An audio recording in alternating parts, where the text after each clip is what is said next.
If your dog has ever been around venomous snakes, maybe there's the potential for you and your dog to be around venomous snakes, one thing you need to do is snake aversion training. Now, if your dog has ever been bitten by a venomous snake and survived, you know how expensive it is to treat a dog that's been bitten by a venomous snake due to how expensive it is to open a vial of anti-venom. With that being said, we at Canine Revolution Dog Training, we've partnered with Jason at the Southeastern Reptile Rescue. He brings snakes up to our location. We are located just outside of Charleston, South Carolina. And what we do is we do a one-day clinic where Jason brings us snakes and he runs the snake training. And our staff of trainers is there to support the process. Now, the way that Jason sets up his snake training is pretty unique. And there's a lot of different ways that people are doing snake aversion training around the country. Some people are using live snakes with muzzles on them. Other people are using live snakes with no muzzles, no cages or anything. Other people are trying to use dead snakes. What Jason has is he has a unique system to where he has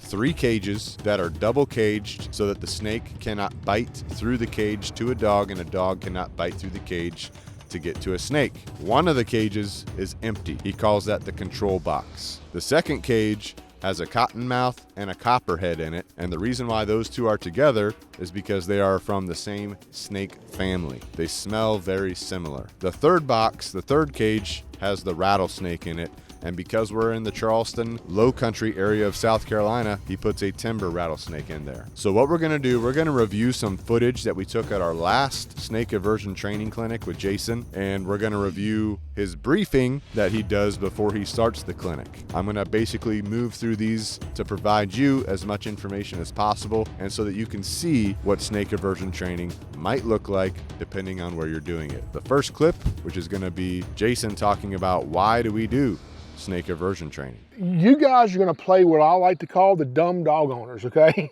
Here's what I mean by that. You feel like you're leading your dog to the slaughter, but you don't know there's... So one of the things that Jason does whenever he starts off his briefs is he's getting the owners in the mindset of snake aversion training. Because at the end of the day, what we're trying to do is create an association in the dog to avoid the snake. And the best way to do that is by creating what's known scientifically as a superstitious association. We put a e-collar on the dog. We walk the dog up to the cage. Once the dog shows us that they're interested in that snake by looking, smelling, Jason's going to give a correction to that dog via the e-collar. That correction might be high, it might be moderate, it might be low. It depends on the dog, it depends on the situation. And what he's doing is trying to create a superstitious association with the dog to the snake. Now, because of the control box that has no snakes in it, he's able to make sure that the dog is getting the association to the snake and not the box itself. That's one of the things you have to be careful of when you're working on superstitious associations, is that the dog is not making an association to something that you don't want it to make an association to. We want the dog to make the association to the snake, not the box. And so he's going to talk about his process here real quick. The snake here, you're dumb to that fact, okay? As far as you're concerned, this is a bowl of water. You're going on a hike, you want your dog to drink. That's all this is to you. And what he's trying to explain to the owners at first is, hey, don't have in your head that there's a snake in that box. I want you to act like this box is just a bowl of water, because if you start thinking a certain way as you walk up to that box, your dog is going to have a preconditioned response to the box. If in your head you're saying, I'm walking you up to a snake, right, not a bowl of water, for example, you might be showing some aversion to that box, which is going to trigger your dog. And because this training has to be between the dog and the snake. If it's between me and the dog or you and the dog, this does not work.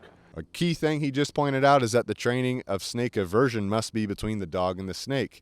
You should have very little influence on the dog's behavior. That's why he's the one holding the remote collar remote. He's the one applying the correction. You should do nothing. What we tell people constantly throughout the snake aversion clinic, stop pulling on the leash. Stop pulling, stop tightening the leash. Everything has to be loose. Your dog is not here to please you or me today. If your dog is staying away from snakes to please us, this will not work. Your dog needs to have self-preservation. So when your dog is off leash, it's going to do things that you don't want it to do. It needs to stay away from snakes because your dog wants to. If you're going to lead your dog to a snake, your dog has to learn to disobey you because you don't smell snakes the way they do. Does that make sense? One of the things he just pointed out, because in the snake aversion training, the owner, you are the one, you're leading your dog to the snake. You have to take them to that box. That's not going to happen in the wild. In the wild, they're going to stumble upon a snake themselves, right? So he's trying to explain this is a little bit different than if your dog's off leash, but you have to make sure that you're having zero impact on your dog. Your dog is doing this. They're creating this association. That's what he's trying to explain. Okay, so when I tell you to take your dog to the cage, what I mean is take him to the cage. Some dog owners, because they're afraid of snakes themselves, will not even think about it, kind of hold their dog back from it. Don't do that, give it plenty of leash. When your dog walks near a snake, I'm not gonna correct for that. I'm gonna correct for your dog getting the scent and showing interest in the snake. Does that make sense, okay? So I'm gonna have you, and you don't have to remember this, I'm gonna walk with you, I'm gonna tell you what to do, but I'm gonna have you go back and forth from the control cage, which is empty, to our snake cages. What I'm doing is watching your dog's behavior with the empty cage versus the snake cage, and I'm gonna point this out to you, what I'm watching for, okay? Most dogs are gonna put you between them and the snake. Some dogs want so bad to please you, if you lead them to it, they'll sit on it. They won't look at it if they're doing what they're supposed to. Now, you don't want your dog to sit on a snake, but you're not normally gonna lead your dog to one and make him sit on a snake, okay? What we're going for here is for your dog to know there's a snake there and decide not to be interested in it. You can't train against a dog stumbling across a snake, but we can train against a dog knowing it's there and deciding not to partake in any type of activity with a snake. So real quick, so that was his introduction brief. We're moving the video now to a short segment that we captured where he was talking to a group that just finished the snake aversion training, and he was talking about another trainer. Someone else had went to another trainer and asked, hey, I've been through snake aversion training before. They use dead snakes. That's what he's addressing right here. And dogs that have come through after that training go right up to these. And people's like, well, is a dead snake smell different than a live snake? Well, does a steak smell different than a cow? Yeah, there's a big difference, you know? So I think he made a good point here. You know, people using dead snakes or fake snakes, that's not the real deal, right? You got to have a live snake. That way your dog can get the smell of the live snake. Now, with that being said, through a couple of the clips I'm going to show you, you might hear Jason use the word shock when he's talking about correcting with the e-collar. Just keep in mind, none of the e-collars that we use are shocking the dog, right? It's a TENS unit technology. It's providing a sensation to the dog, just like you would have at your chiropractor or physical therapy office where they put the pads on you and you feel that sensation. That's the same type of sensation that the dogs are feeling. We're just going to increase or decrease the intensity of that with the dial on the remote. And the collars that we're using in particular are Dogtra collars. Very high level, very high quality collars. This first one's going to be a golden retriever. And one of the reasons why we picked this one out in particular is because I want you to see how stubborn, per se, a dog could be about going after that snake multiple times. And we've got to make sure that we're getting that association very clear. So this is the box right here with the copperhead and the cottonmouth in it. Jason had him leave the control box, go up to the copperhead and cottonmouth box. I think See, the dog's not really showing any interest, but he's having the owner make sure the dog goes up to the box right here. That was the first correction right there, where you see the dog kind of step back. And he said, hey, go back again. Good. Right Walk there's him the away. correction. Is it a him? Okay, I thought so. Bring it, and then bring him back again. Okay, control cage, the empty one for me, please. Go to the empty one. So now he's telling the owner to go back to the control cage. The control cage is the empty cage. And he's doing that to make sure that the dog is going to show that it has no association to the cage. It's only making an association to the snake that's inside the cage. Right there. See, he put his nose right up to it, so Jason corrected him. Right there. See how the dog keeps going back? So bad. So Jason's trying to fine-tune the level on that remote collar while he's doing this. Again. Take her and stop her right at it. Dog walk right by it. Good. Go to the He's control showing a little cage, bit of avoidance the empty here. one. Go back to the control cage is what he said. Make sure the dog will go up to the cage, sniff it just like that. Not showing any aversion to the cage, just to the snake. Right here, he went right up to the box. Again. Got a good whiff of that snake. Jason corrected him. Right there, did it again. Go walk, yep. There you go. Right there. Good, go to the control cage, come back. Yep, Jason said go to the control cage. And this owner's doing a great job. You know, she's handling perfectly. She's being completely neutral, not giving any input to her dog. See if he goes up to it this time. He does. Oh, he kind of did, and then he smelt it, then he backed up. You could see him do that. We're getting somewhere. Okay. Smell, back up. That's what we want to see. That's good avoidance behavior. Now they're going to the rattlesnake cage. Right here's the rattlesnake cage. Dog's not showing any interest. Not going up to the cage at all. She's trying to make sure. Tap on it and show it to her. Okay, he said tap on it. Dog gets the smell. Correction. What the heck? Now you might think that's unfair, and it is a little bit in training. We're tapping on the cage to draw the dog's interest, but don't forget our underlying goal, create aversion to snakes. This is going to save your dog's life.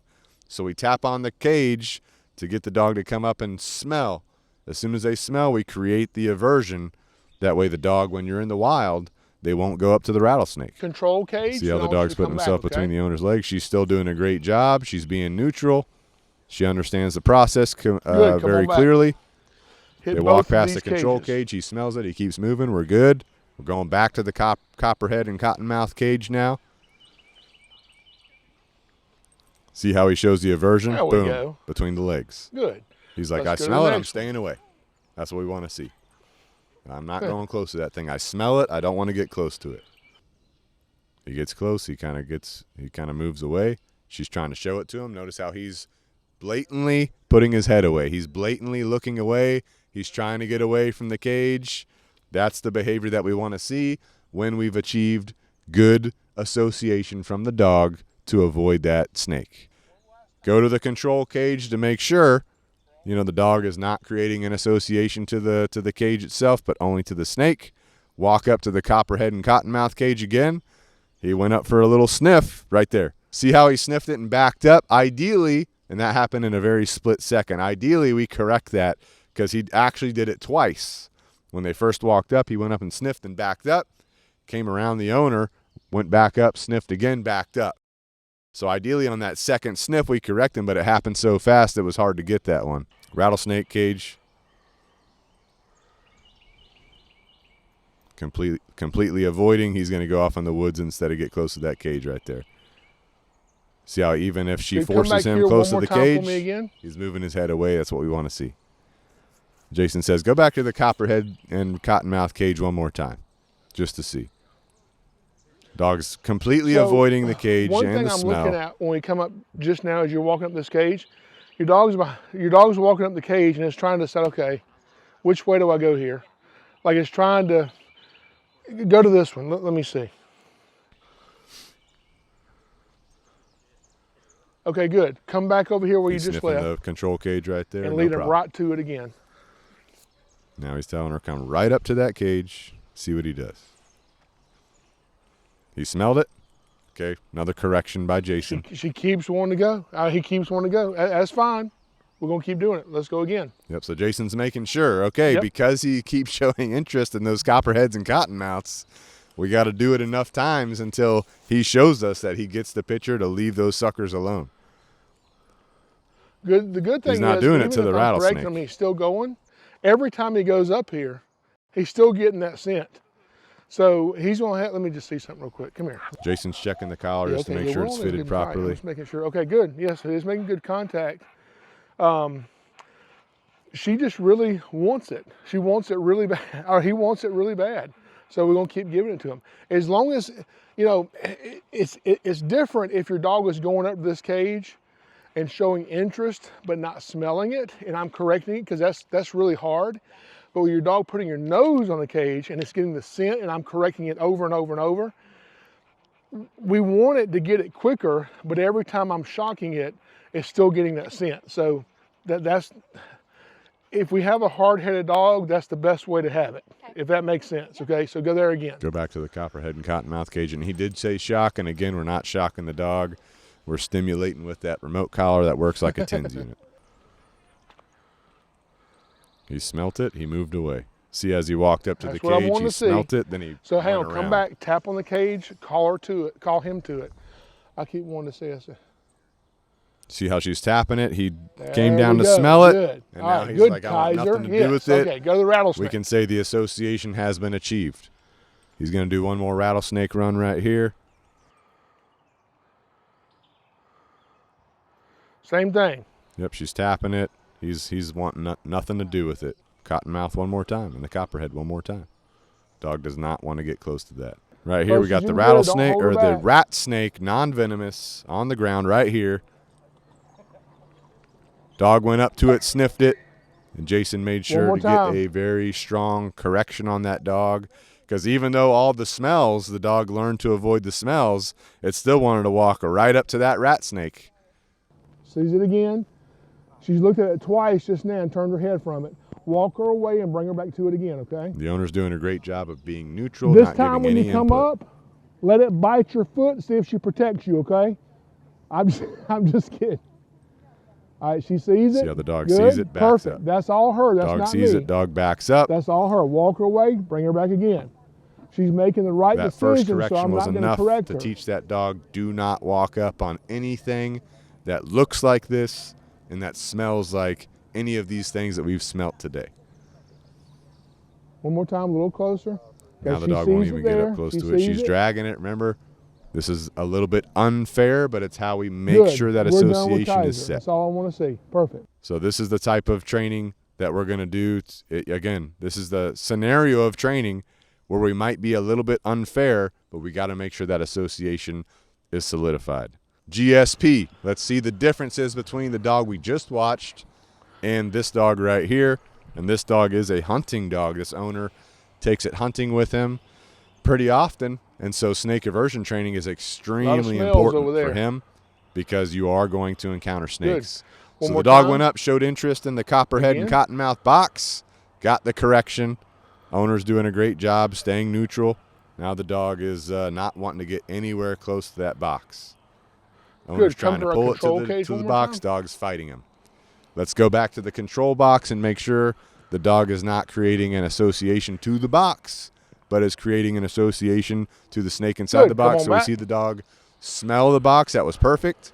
That tells us that the association is to the snake, not the box. Perfect. Walking up to the box with the copperhead and cottonmouth in it. Mabel's doing what she's supposed to do. Go to the next cage. Jason said she's doing what she's supposed to do. She's avoiding that box like fire. Walking up to the rattlesnake box now.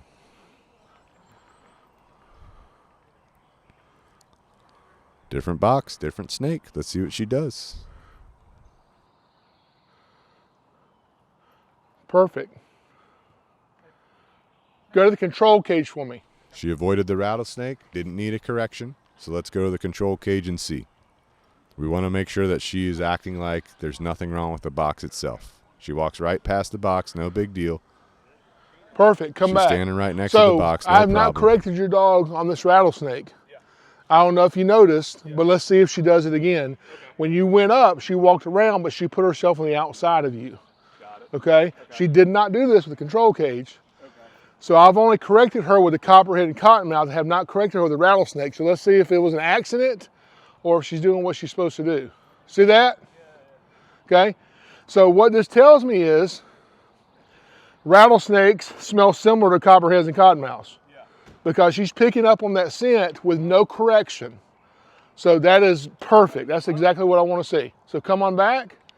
Hit this cage again for me.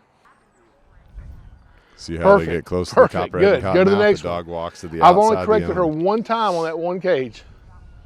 Lily, snake. Putting the rat snake down. I'll tell you in a minute. See what she does with the rat snake on the ground. Walks up to it, smells it. She sees it. She sees it again. Listen to what Jason's saying. I don't want to correct her for doing what she's supposed to do. Again. Them eyeballing it's testing it. Again. So when the dog looked at the snake too long, that's when Jason corrected it. That's when the dog backed up in the video. But he's trying to explain that if that dog stares at it too long, it's testing that that snake, right? That association, and also what a dog stares at, just like a reactive dog that we're training. They're staring at their trigger, and their mind, they're getting aroused, they're getting excited. They might decide to take action and move on that. She wants to make the right decision. Yes, just on vibrate she did. Yes. We're not going to torture Mabel. We're good. Grab it, Lily. All right, let's check out one more video here. All right, this is Tootsie. Tap on it. All right, this is the Tap control on that cage box. and show it to her. Oh, wait, that's not the control box. She just seems very cautious, which is fine. Oh, that is the control box. Let's go to the next one now. Box. So Jason said tap on it. He's trying to assess the dog's response to just the box with no snakes in it.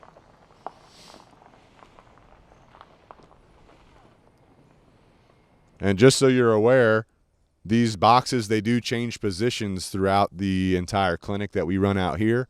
We move them around. I know 2 of the videos, they were in the same position, but we do switch them up. That way they're never, or not never, but they're routinely in different locations, different positions. Do the same thing here. Tap on it and show it to her. He said tap on the box. Dog goes up and sniffs. Jason corrects. Now, again, this is the unfair part of this training, but we have to get the association done. It's better to do this than have your dog get bitten by a venomous snake. Is she a, what is she? A Standard Poodle? Okay, go ahead. One more time. Now Tootsie, she looked at the box. She smelt it. She will stay in heel position. This dog is trained. Tap on it one more time. Perfect. Avoiding the box. Good. Go to the next one. Go to the rattlesnake. And the owner here, they live out in an area where there are a lot of venomous snakes that go through their yard, so this is very important for them. So see, you can notice right there, she smelt the rattlesnake. As soon as she smelt the rattlesnake, let me back up. As soon as she walked up to that, in the vicinity of that box and caught the whiff of that snake, she immediately backed up right here. See how she smelt it? She's like, I'm getting further away from this thing. Tap on this one, see if she'll go to it. He's telling her to tap on it. Jenna, she's not getting close. She's like, I'm not getting close to that thing. Nope. Come on back to the control cage for me. Control cage is the empty cage. So she went up to the empty cage. That's all I want to see. Come on back. Tootsie's not going up to sniff it, but she's not right running away from it. That's what we're looking for. Go up to the copperhead cottonmouth cage. Notice how she moves. Good. She's Go to running. the next one. Go up to the rattlesnake cage. As soon as she gets the whiff, she's moving outside. Tap on it and show it to her. She's doing good. Good. Come on back here again. Good. Go to the control cage. She's sniffing the control cage. She's not worried about it. Yep, getting the rat snake out. All right, whenever you're ready. Rat snake is right there on the bottom of the screen. Tootsie here's avoiding I rat couldn't snake. tell if she saw it or not. Go again. You can see the snake kind of moving. She walked over it. Go back again.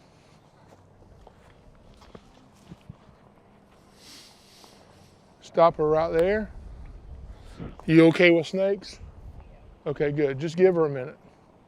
So we're going to see what this rat snake does. It's going right underneath them.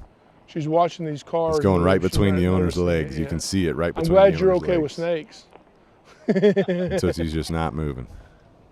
All right, Lily, go ahead and grab it. Let's put the snake out in front of her about 10 feet. All right, now let's go toward the snake a little bit. Go toward the snake. She sees it. She looks at the ground. Yep. She sees it. She's stepping Stop her away right from there. it. She sees it she right sees there. It, so she looks away. Yep. Now this dog's highly trained. It's in heel position. That's how we trained it. So if the dog is seeing something that it doesn't like, it's going to default to heel position. That's what we want. Exactly what you're supposed to do. Just don't move. Just give her a minute. Oh, good. She's looking. She's looking. Yep.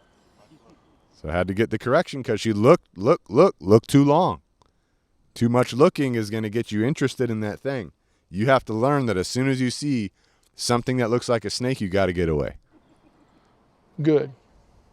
Perfect. You can see the rat snake is We're just done with like the rat snake is like, I've had it with this training. So real quick, I did my own dog, Bane, 11-year-old Doberman.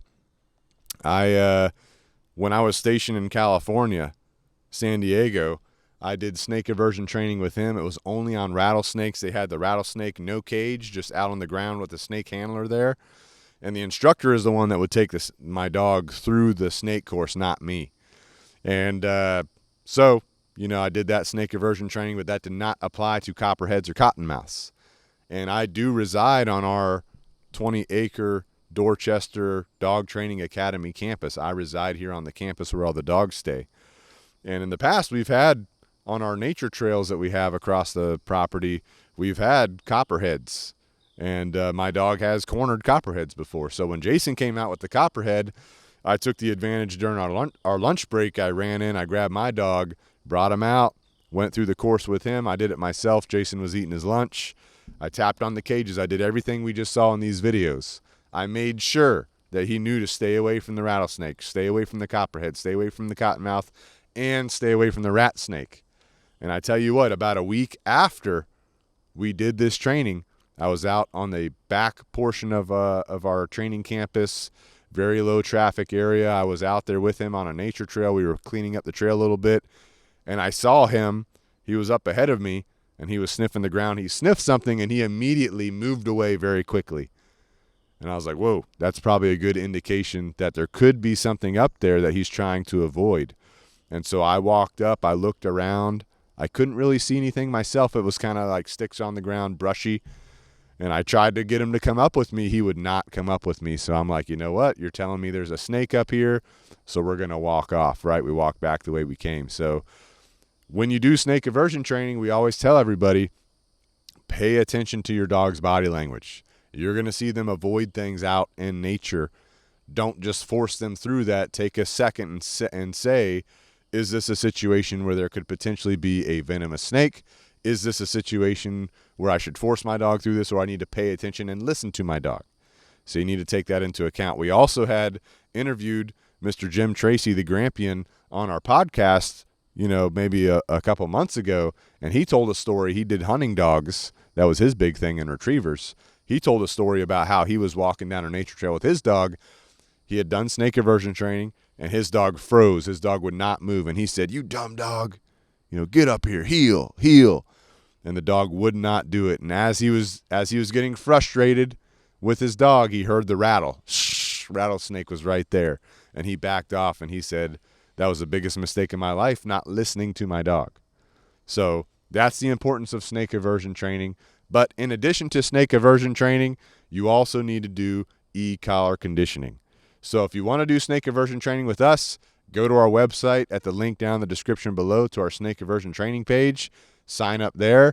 And if you want to learn about good off-leash e-collar conditioning and off-leash training for your dog, click this video right here. I'll see you there.